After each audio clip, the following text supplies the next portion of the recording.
Fellow Ghanaians, a very good evening to all of you, and thank you so much for joining us on Upfront on the Joy News channel. Well, today is Wednesday, the 11th day of August 2021, and it's been a week where many of you have been talking about happenings in the agricultural sector and also happenings in the health sector. Well, when it comes to health, you've been concerned about how Ghana paid some $2,850,000 to Sheikh Al Maktoum for the delivery of some 300,000 doses of COVID-19 vaccine, Sputnik V to be precise. Well, we do know, following that particular ad hoc committee put up by Parliament, that didn't happen. We got only 20,000. And even though the health minister initially talked about how he didn't know about payments to Sheikh Al Maktoum, the evidence now is that some monies were paid to Sheikh Al Maktoum. And he's talked about how he's prepared to actually refund monies to us. I know that many of you have also talked about how the health minister, Kwaku should go. There are those who said, well, since the contract was without parliamentary approval, how about we get every money? Because Sheikh Al Maktoum says, I'm going to refund $2,470,000 and not the $2,850,000 because I supplied you 20,000 doses of Sputnik V vaccines at a cost of $19 per dose, amounting to $380,000. In the midst of all of that, you heard the finance minister say, why aren't you sympathetic towards the cause of Kwaku? Now, he's told you that around that time he was going through a lot with Ghanaians in mind, thinking about how he can get vaccines for Ghanaians. So if for nothing at all, you should be thinking about the man and should be sympathetic towards his cause. Well, you have said, no, we want Kwaku to go. But this evening, our focus is on the agricultural sector. Now, in the course of this week, we've had farmers complaining. Started with poultry farmers, we've had pig farmers also complaining, and they're all complaining about one thing, the cost of feed. Earlier, we had farmers complain about the cost of fertilizer, which they said had affected their produce, and this effect is what we're beginning to see when it comes to the poultry and the piggery sectors. The question is, yes, we know the Agric Minister had told all of us how they owed suppliers of fertilizers. He said out of a debt of 940 million Ghana cedis, only 250 million had been paid. But of course, we're also told of how some 260 million cedis had been released. And for those who had fertilizers, they were told, go ahead and supply the fertilizer. In fact, when we spoke to the Deputy Agricultural Minister, UPfront on the Super Morning Show some 2 weeks ago, he talked about how they were going to distribute fertilizers at subsidized cost to farmers in the northern region because they were getting ready for their planting season. That doesn't seem to be the case because yesterday when our correspondent Rafiq Salam checked in, they had been moving from shop to shop but did not get fertilizers. The situation was no different in the northeast region as Ilyasu Tanko went round. So we're asking that question. What is happening? Why is it difficult for farmers to have fertilizer? Why is it difficult for poultry farmers to get their feed? Why is it difficult for those who are rearing pigs?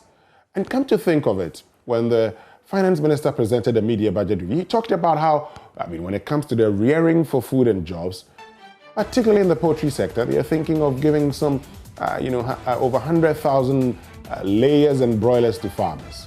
The question is, how do you do this when they find it very difficult to survive?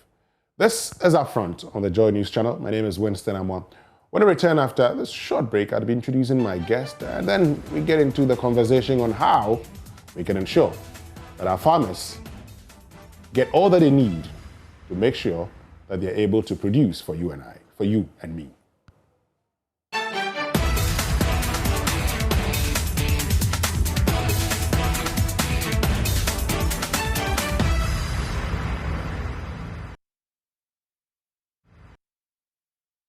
All right, so welcome back, and thank you very mumuch for staying with us. This is Upfront on the Joy News channel. We're very privileged to be joined by the Deputy Food and Agriculture Minister, Honorable UPfront. He's been working very hard and spearheading this particular sector when it comes to solving the problems that the farmers have been talking about. Honorable Frimpong, thank you very much for joining us. Good evening. Hope you're doing very well this evening. Winston, thank you for this opportunity. Yes, I'm doing very fine. And let me say congratulations. I'm told that you're now on the board of Cocoa Board. The swearing in has been done, right? I was saying information, Matata. Yes, yes, yes. I'm on the board, and it was inaugurated this afternoon.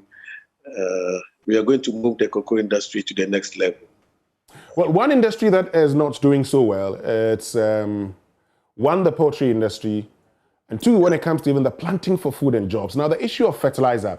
Last 2 weeks when we spoke to you, you talked about how you were planning to resolve that. You were moving to the northern region to ensure that in the planting season, they'll be supplied with fertilizers. We have checked. Our correspondents have checked in Wa, they've checked in Wale Wale and other parts of the northeastern region. The evidence is that they don't have fertilizers. They're complaining. So what happened to the supplies that you said you were going to make available to these farmers?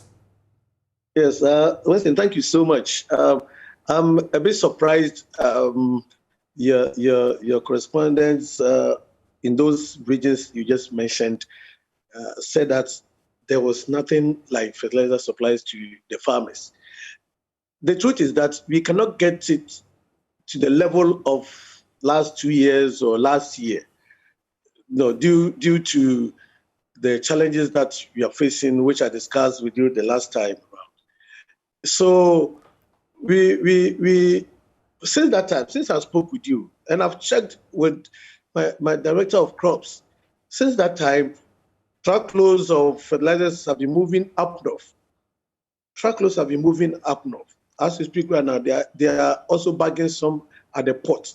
So I'm wondering, maybe, you see, what we should know is that the planting for food and jobs, there are about 3 million peasant farmers in Ghana. Mm-hmm. The planting for food and jobs has about 1.5 million people enrolled on it. Mm-hmm. So when the fertilizer goes up north, it goes directly to the registered farmers under the planting for food and jobs. You will see the rest of the farmers who are not enrolled on this program also moving around to find fertilizers to buy. Okay. It will take some time for us to make up the numbers. The shortage that came about, which we don't want to go back to discuss because we already exhausted the discussion on the causes of the shortage.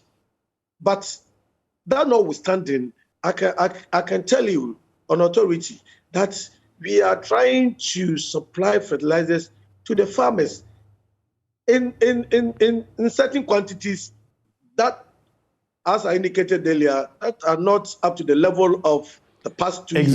Exactly. I mean, talking about we're trying to supply fertilizers to the farmers, and that's exactly where the issue is, because you're making efforts.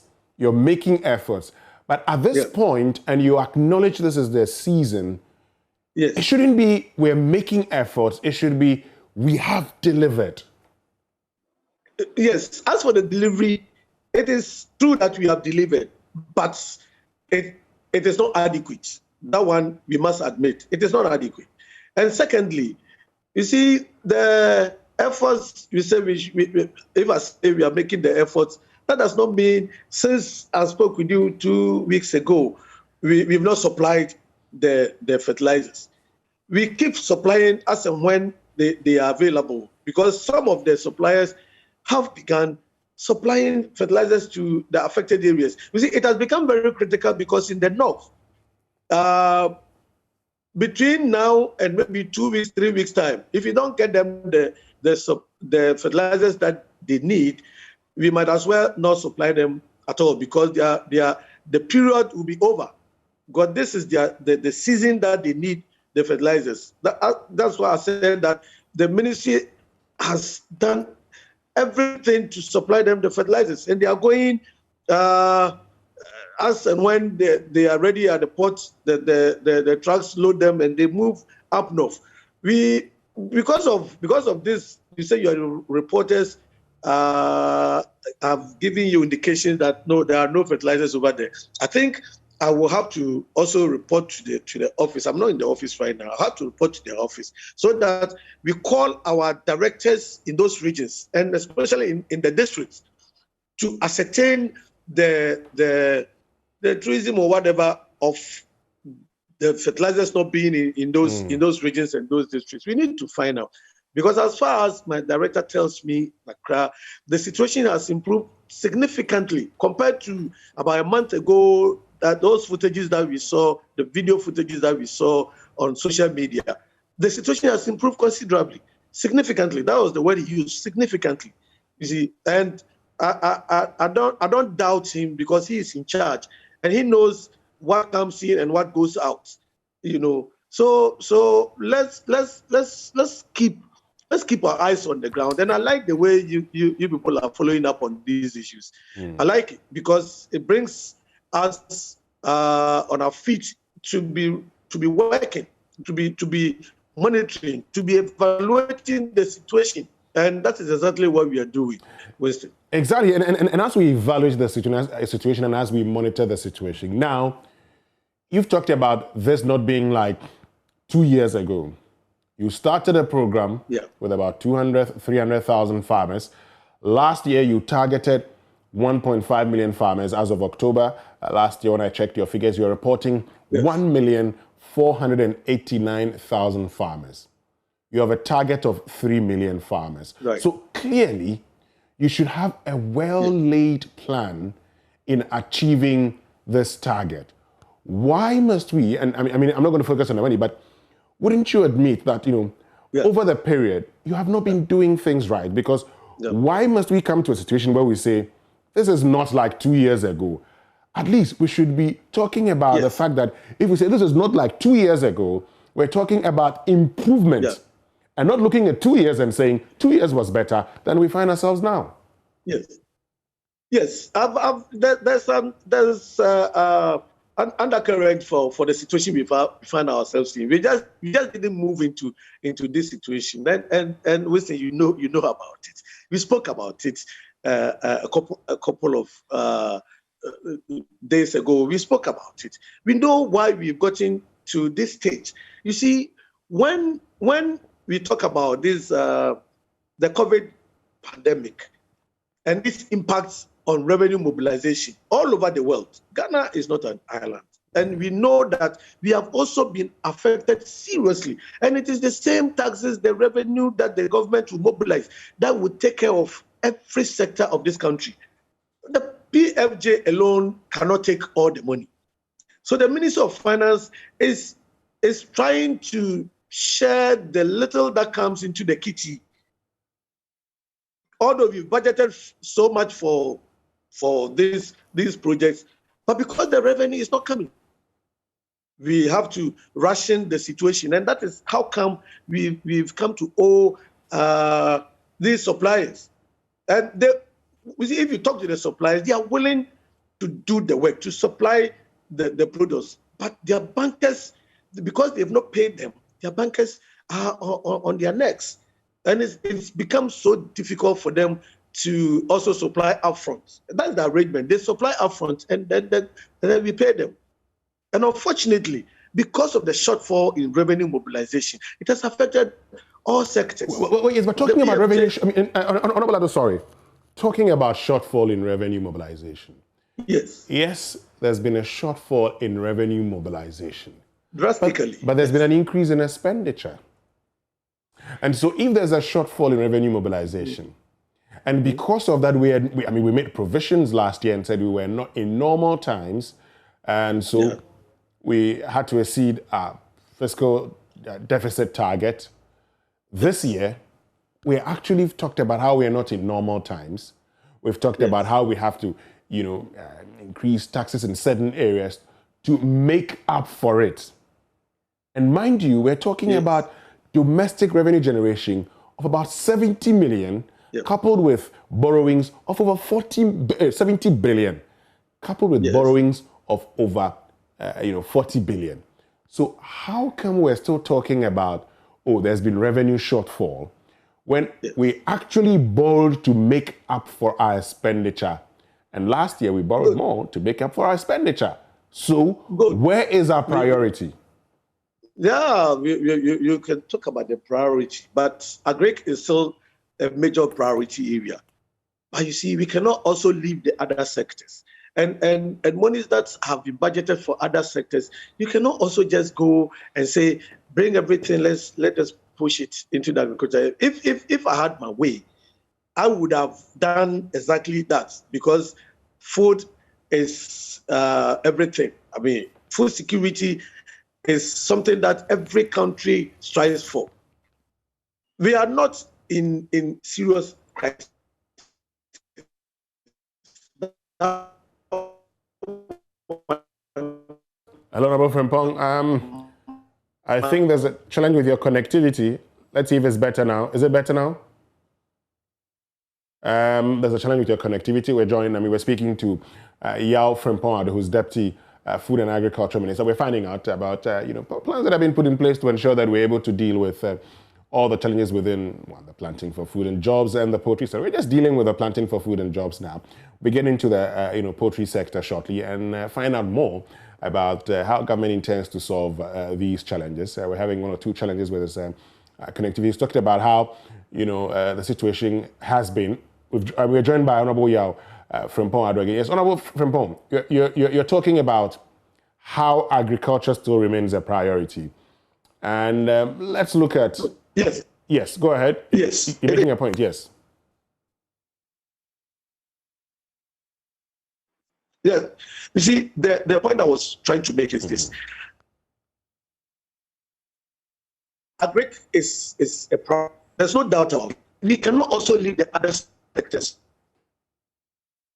The borrowing, yes, but the borrowing is shared among a spectrum of ministries and departments and agencies. And Agric alone cannot take all. But the little we have, we say we are trying to supply the farmers. It will not be at the level of 2 years ago. And that one, you seem to have a problem with it, because Agric should be a priority. Yes, I agree with you. But we should also not leave the other sectors. Well, I don't think you agree with me, because you're telling me we should not leave the other sectors. But I mean, one thing we should recognize is that when we were involved, when we locked down, we actually provided food for persons who could not afford. We provided that because we acknowledged as a people that food was very critical for the survival of the Ghanaian. And so if we acknowledge food is very critical for the survival of the Ghanaian, why is that not influencing our investment in the sector that provides food for us?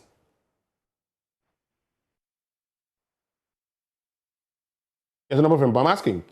Listen, I'm saying that I wish we could do just like you are wishing we did. But you see, there must be a balance. As for that one, I will not run away from it, because I am a development consultant, and I know that if you leave some other sectors unattended to, and you concentrate on just one or two sectors, there will be imbalance.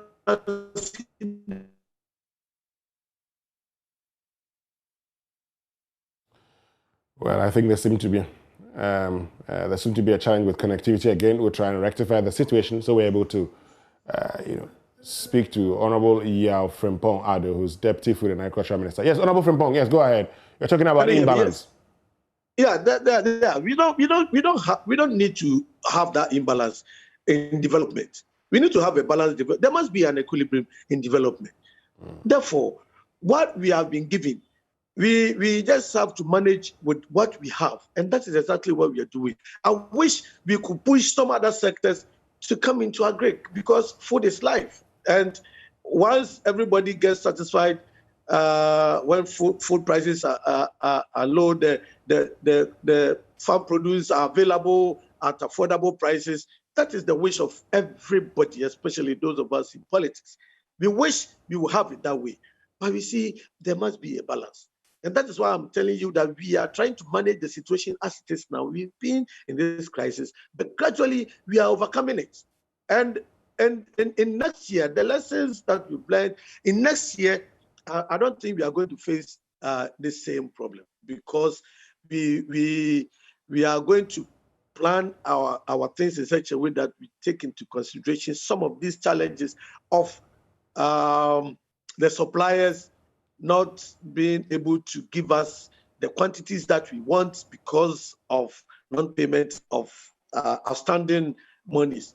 So far, we've made some payments, and some of them are actually helping us to distribute the fertilizers to the farmers who need it most. Some of the farmers have talked about, removing the subsidies so they can purchase their own fertilizer. Is that something you're considering?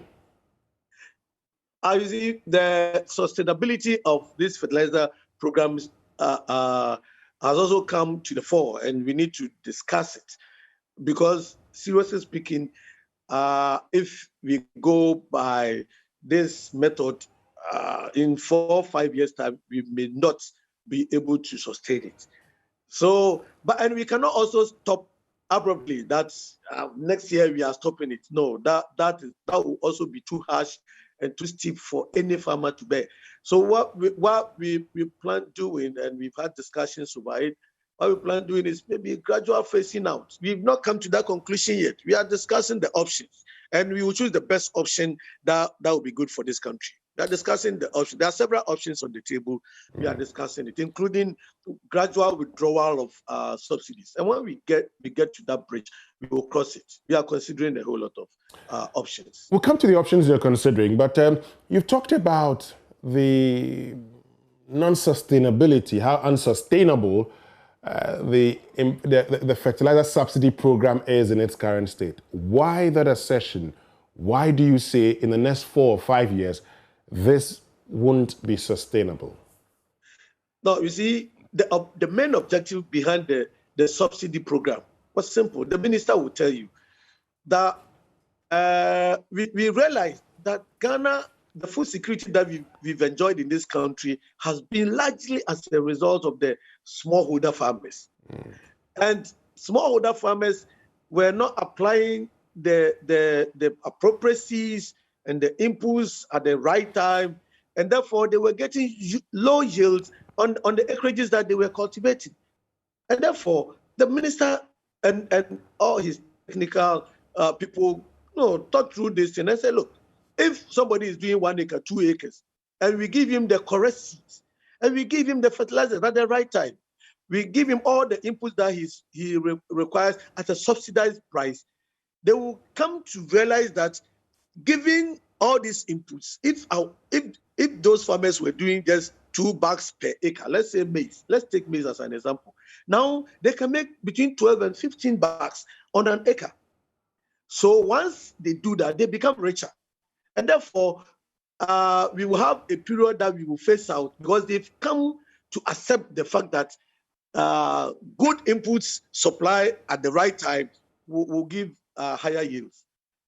So once that thing has become part of them, part of their agricultural practice, then we don't need to continue with the subsidy.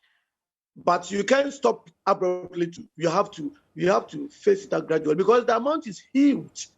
The amount of the subsidy that the government is spending is so huge that after we have taken the farmers through the best practices and they know that when they apply the inputs at the right time, they are going to quadruple their yields. And if they quadruple their yields, that means their income is also going to quadruple. And in essence, they can afford to buy the inputs themselves on the open market. But we first of all had to let them know that they need to go through those steps to be able to acknowledge the fact that inputs make the difference. The right inputs at the right time make the difference. And then everybody can become a rich farmer. If even you are cultivating 2 acres, because you apply these inputs and you sell them at your own price in the open market, you make your own money. So it can be sustainable because... Hello, Robert Frimpong. Well, once again, I think there's a bit of a challenge with connectivity. We'll try to rectify that and get to speak to... 50, about... Can you hear me now? Yes, I can hear you. Yes. Yes, okay, now go ahead. Good. Yeah, good. 1.5 million farmers that are on the planting for food and jobs. If even 1 million decide that at the moment we've seen the green light. We've seen what is good for farming. And therefore, you can have your subsidy. You can even have your subsidy. We will go to the open market, buy our own inputs, and then make our money. I mean, that is the future of farming that we are. Have you begun those discussions with the farmers? At the moment, this is at the policy stage. I say we are weighing the options, and there's no way we can implement this thing without discussing with the farmers. We are going to roll it out, but it should be it's among the options that we are looking at the ministry, and at the right time, we would take the correct decision that will benefit the farmers and will benefit the country. So, for those who do not have fertilizers and are waiting patiently for fertilizers, when are they going to get them? In the course of these 2 weeks, in fact, the director for crops gave me this indication that the suppliers will continue for the next 2-3 weeks, because beyond that, there wouldn't be any need to supply fertilizers to those areas. So that is where we are going to ensure that these fertilizers actually go to the farmers in the affected regions. Great. Let's look at closely linked to this. And yes, we're talking about feeds, we're talking about fertilizer, but when there's a boom, and we saw it previously when we started a spot in maize, the poultry sector, the poultry farmers were happy because then the price of feed was manageable. Today, it's gone up by around 40 to 50% the last time I was checking. That is true. Good. And they are complaining. Yes. They've said it is becoming difficult. And I have seen, for instance, a poultry farmer who's into the production of eggs. He has layers, 400 of them, willing to sell one for 20 Ghana cedis. They're 20 weeks old. I have seen it myself. He's willing to sell these because he says it has become difficult for him to actually manage. What are the plans for the poultry sector? Wesley, thank you so much for this question. I've answered this question on several platforms between yesterday and today when the poultry farmers had a press conference or something. You see, it is something that came to us way back. It came to the ministry because I just joined the ministry. But this thing has been known to the ministry way back, and I can stick my neck out and say that the sector minister, Dr. Usu Afriyakutu, has met the association several times, and it got to a point. We decided not to import maize into this country. So if anybody wanted to import maize, you need to come for some licensing, some cheat from the minister before you can import. So when this situation began, they approached the minister, and the minister said, yes, I mean, we are, because of what has happened to us, the produce that we have from the northern sector last year, that was very good. We allowed some foreigners to come and buy all these things away, and we are running into crisis, into this trouble. Therefore, I'm giving you, I think, 60. Hold on 1 minute there. Yes, a bit of challenge with connectivity. But I'm going to get to you shortly on this, Honorable Frimpong Ado, because when you talk about we've allowed foreigners to buy them, there's a whole plan when it comes to 60. Yes, but hold on 1 minute. Yes, Honorable Frimpong. Now, under the Planting for Food and Jobs, when farmers cultivate these products, where does it go? Hello, Honorable Frimpong? Hello? Okay, so yes, I think there's a bit of a challenge with connectivity again from Honorable Frimpong Ado's side. We'll try and rectify the situation. He's talked about, how there are plans, for instance, to rectify challenges within the Planting for Food and Jobs sector, particularly when it comes to fertilizer. Yes, Honorable Frimpong Ado, thank you. You're back again.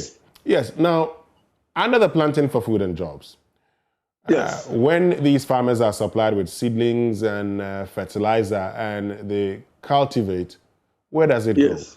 Doesn't it go to the National Food Buffer Stock Camp? Doesn't it get to the warehouses provided? Yeah, you see, let's go to this issue of warehouses. A lot of them, some of them have been completed. A lot of them are in different stages of completion. But we are going to make use of the warehouses from this harvesting season. Okay, so let me get something straight. Now, the plan was to ensure that after cultivating, these products will be bought. Yeah. And kept somewhere. Yes. However, that has not happened because the warehouses are not ready. Most of them were not ready. Yes, that is it. Good. Most of them were not ready, and therefore they were being sold at the open market, and the big markets, especially the cereal, the maize market at Techiman and Kranza, Ejura, and those areas. But that's a failure. That's a failure on your part because you anticipated. Hold on a minute, Honorable from Pomado. You anticipated that there was going to be a lot of harvest made, more like a bumper harvest. Right. So based on that, you're going to keep some of these. Yep. And so the National Food Buffer Company was supposed to keep these, and that is part of the reasons the National Food Buffer Stock Company is the one that provides food for the free SHS, as in the boarding schools, because these are procured at relatively cheaper prices. Yes. Now, if you put all of these on paper and cultivation is being done, this is the 5th year of planting for food and jobs. And we're being told a lot of the warehouses are not ready. Who's to blame then? You see, the construction of warehousing, some of them were done by a different ministry. Mm-hmm. And some also done by the Agric Ministry. Some are done by the Agric Ministry. Sure. A lot of them are ready now. But you see, the way the construction is done to specification and all that, it takes some time. And in some of the cases too, completion point delayed because just like I was telling you about revenue thing. We need to get the money to pay the contractors. Some of them got to a point and they had to abandon sites and all that. But now, luckily, a lot of them have been completed. You see, so let us not go back because the situation has arisen. It cannot be a failure because it's an interministerial thing. You see, and everything you have the good intention, but if the revenue. Honorable from Pomado.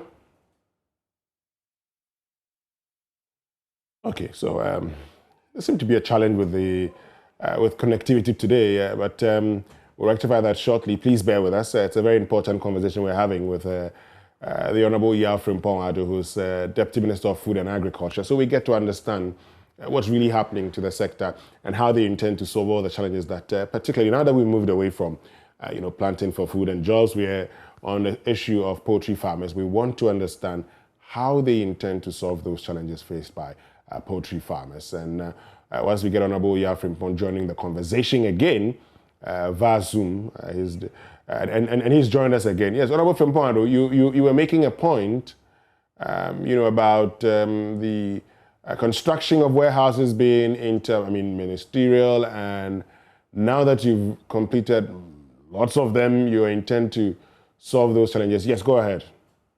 Yes. So let's look forward into the future and see what we can do with these warehouses now that a lot of them have been completed. But it has passed because of construction challenges and all that, we could not make use of those warehousing. And you see, let me also bring this one in. Seriously speaking, but for buffer stock, maybe we wouldn't have had any maize in the system right now. They did stock some amount of maize. The school feeding program is still ongoing. Without that, you would have run into serious trouble. But you see, the the reserves that we're expecting so for the poultry farmers to have access to, that has been the challenge. And I'm sure by next year by this time, we will not be talking about this same story, because you seem to talk a lot about money. Yes, but Honorable Frimpong, I mean, the whole thing has been, challenges with money. Well, the challenge with money is never going to go away. Is it a case that we are consistently going to be talking and using money as a challenge and say, because of the money? How about being creative? How about being innovative? Yes, I'm listening. Winston. Yes. Winston, can you hear me? Yes, I can hear you. Go ahead. Winston, can you hear me? Yes, I can hear you. Yeah. Between 2018, 2019, did we talk about this issue? We didn't. Let us not underestimate what COVID has done to this country, to the world and to this country. Let us never, by any stretch of imagination, underestimate what COVID has done to us. Seriously. So if I talk about money now, I know what I'm talking about, because ordinarily we wouldn't have faced these challenges. You understand? Budgetary allocation would have been given to us for us to complete projects and then talk. But we all know what we have gone through, and I'm telling you that gradually the economy is picking up. Okay. So hopefully next year we will not go into this cycle of, Now that the economy is picking up, now let's look at something. So these poultry farmers, they're complaining, and we've seen an increase in price of feed and other things by 40 to 50%. License has been given for the importation of some maize and feed into the country. It was given way back. Yes. Listen, that thing was given way back. I know. Yes, but you ask them, anytime you meet them, ask them when that license was given, how many tons were they able to bring? Because you see, on the world market, the prices are even higher than we have here. And it's the reason I am coming to my question. Okay. Now, prices are very high. It's affecting them. Yes. So as we speak today, yes, what plans have you put in place to ensure that these farmers, and you've seen them, they're increasing, the price of eggs, for instance.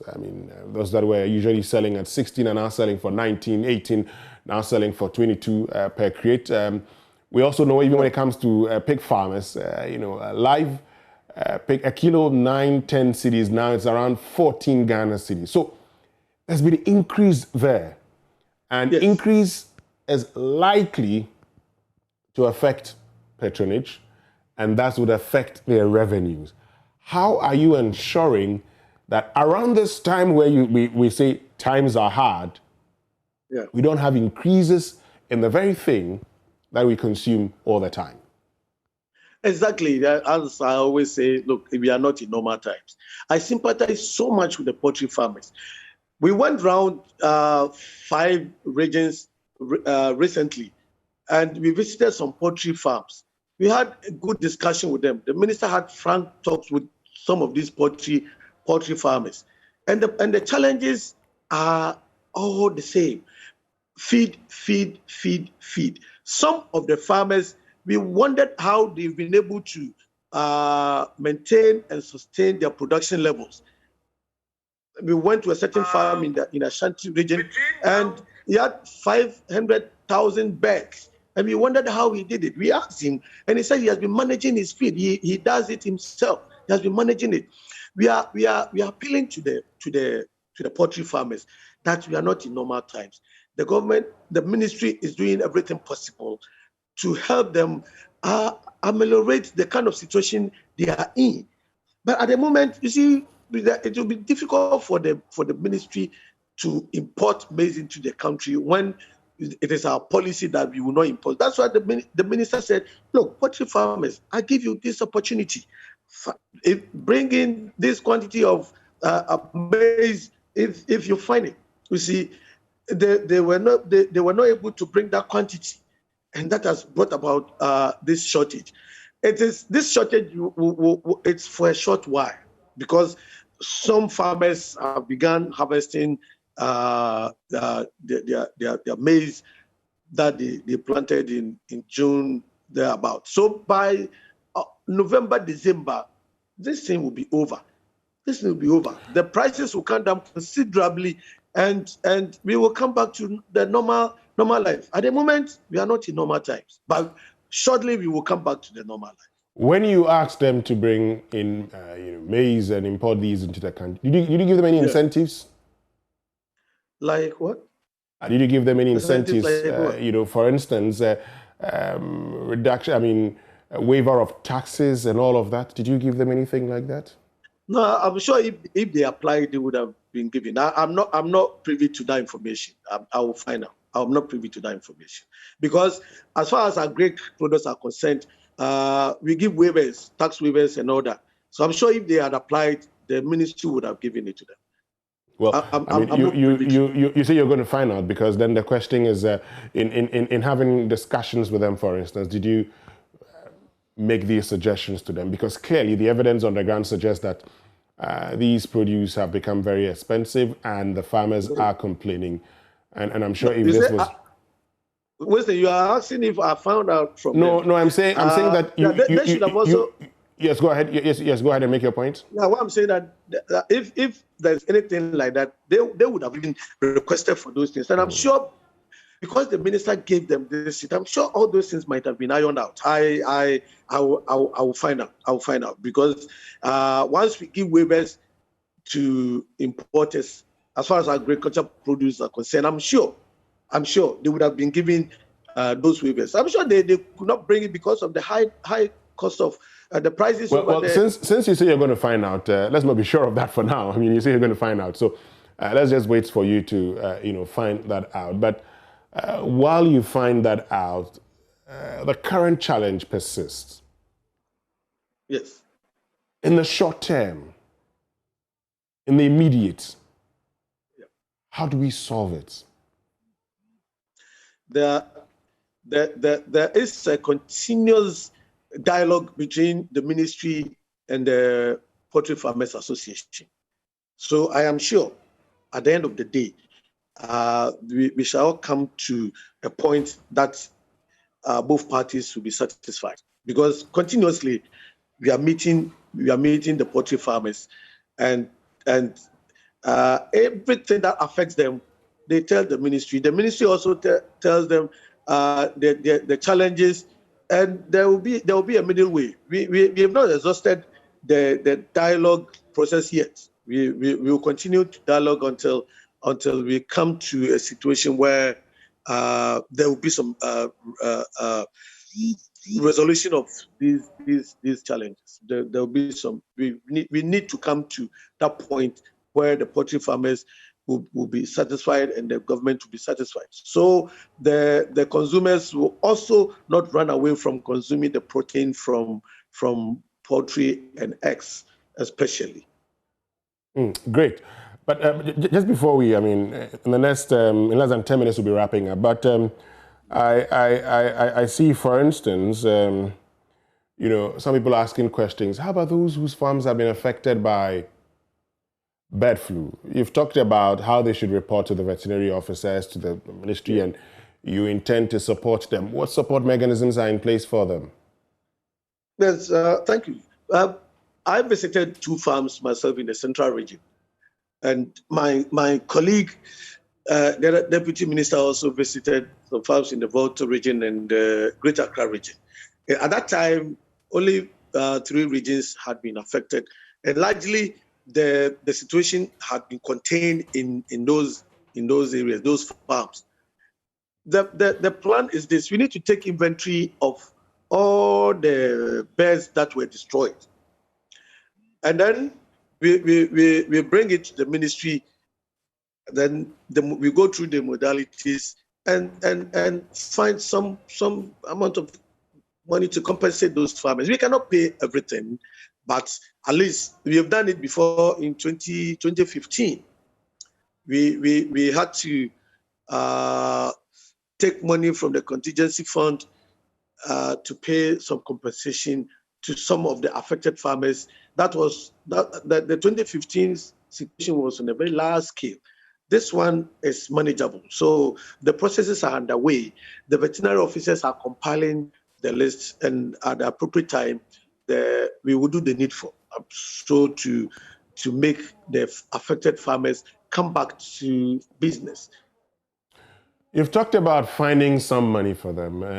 We've also had conversation today, and you've talked about how money currently is a challenge. Yes, you've said we're not going to pay for everything. We'll find some money for them. Do you have money for them? Good. This contingency with the 2015. That's why I cited the 2015. Yes, but currently here you are faced with a situation where you've admitted to us. I mean, these are not normal times. You don't have money. Even paying fertilizer suppliers has become an issue. So, I mean, if I am a poultry farmer listening to you right now, I mean, my question is, why do I believe you? You don't have money. So, is this just not one of those talks, and that's the end of it? No, at all. Because they are our partners, and we cannot just. Hello, can you hear me? Yes, I can hear you. Go ahead. Yes. These poultry farmers are our partners in development in the industry, so we cannot just leave them like that. You see, the contingency fund, it takes some special moment to access the contingency fund, and this is a case of we call it what force majeure. This one, nature brought upon us. The virus is moving just like the COVID. So wherever we need to find money, after we compiled everything, the ministry would dialogue with the finance minister, and then we find a way out. It's not much. I mean, I don't think the amount of money required for this one is so much that we cannot come meet them halfway as far as compensation is concerned. I don't think so. So let's finish with the process of compiling or taking inventory of everything that has been destroyed, all the birds that have been destroyed, and we see where we go from there. You say it is not that much. You can meet them halfway. I want to get a clarification on the meeting them halfway, because I don't want us to come back. Anybody says, I heard him say, we can meet them halfway. When you say we can meet them halfway, what do you mean? I earlier indicated that we've never paid full compensation for poultry farmers who have been in such situation before. We've never done it, and the farmers know it. So the halfway, it's something that we are going to consider if you've lost about 300 birds, 1,000 birds, and we do some calculation and we share the money, and we say maybe you can get about those who lost about 1,000. We can pay for about 300, 400. That's okay, but that's all the state can pay. But this is just an assumption. I mean, it is not the situation on the ground. When we finish compiling all the affected farms, when we finish collecting our data on the affected, the birds that were destroyed, maybe something good might come their way. In the meantime, what measures are being put in place to contain it, to contain the spread? Yes, in fact, I must use social media. We've commended the veterinary services in those regions that were affected highly. We've highly commended them, because when we even got to Cape Coast, we realized that they had been there, and they had gone on off the place. They had destroyed all the birds, and they had started their disinfection of the farms, to contain the situation. So that has applied in all the affected regions, the farms that have been affected, and that's why I'm saying that one has been contained. But we have to be on the lookout. Constant education, information. You see, what I realized when I visited the 2 farms in the central region was that I'm very sure from what I saw, those farms were affected by flying birds. Because there were species up there that any bird can move into the farm to feed with the birds down there. You see, and these birds are the agents of those. They might have picked it somewhere, and once they land in your farm and they drop something, one bird gets affected, and every one of the birds will be infected, and therefore we are telling the farmers that, look, take precautionary measures, protect your farms, cover every area of your farm so that birds cannot move from outside and come into your farm to infect your birds. You see, these flying birds, the wild flying birds, they are the agents. You have to prevent them from entering your poultry farm.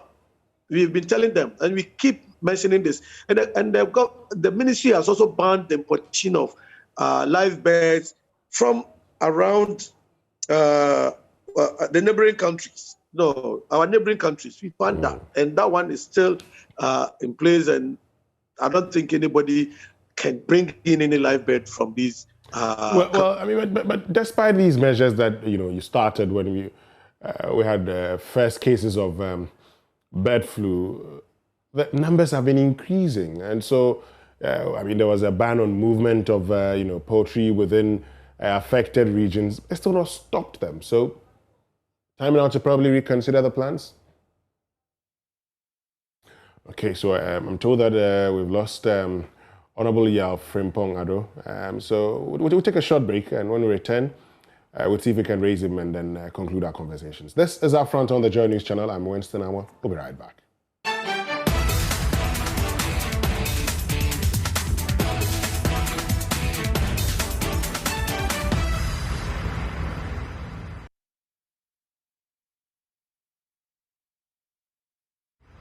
All right, so welcome back, and thank you very much for staying with us here on UpFront on the Joy News channel. Honorable Yao Frimpong Ado's joined us again. Honorable Frimpong Ado, we're wrapping up in less than 2 minutes. Yes.